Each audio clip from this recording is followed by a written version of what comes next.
তাও যদি না বুঝতে পেরে থাকো তাহলে দেখো, মনে করো এইখানে আমি একটা কি করলাম, এই একটা মনে করো ক্যাডবেরি আছে আমাদের, ঠিক আছে, একটা ক্যাডবেরি আছে। এবার ক্যাডবেরিটা এখানে আমি ভাগ করেছি, মনে করো এইভাবে ভাগ করেছি, ঠিক আছে, এইভাবে ভাগ করেছি। তাহলে আমি কি বলতে পারবো, এই ভাগটা এই এক নম্বর ভাগ, এটা ধরো 1 নম্বর ভাগ, এটা 2 নম্বর ভাগ, ঠিক আছে। আমি যদি বলি এই দুটো ভাগ সমান, আমি যদি বলি এই দুটো ভাগ সমান, অর্থাৎ এই যে ভাগটা, যেই ভাগটা আর এই ভাগটা সমান ভাগে ভাগ করা আছে, একদম সমান ভাগে ভাগ করা আছে, সমান, তাহলে আমি দুভাবে লিখতে পারি। কি লিখতে পারি?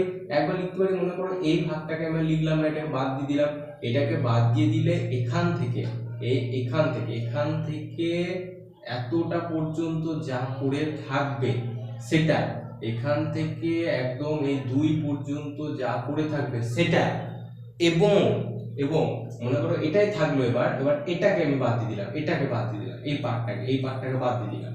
তাহলে এখন যেটা পড়ে আছে সেটা কিরকম? এইরকম, এরকম 1 নম্বরটা আছে, 2 নম্বরটাকে আমি কি করেছি, কেটে বাদ দিয়ে দিয়েছি। তাহলে দুটো সমান হবে তো।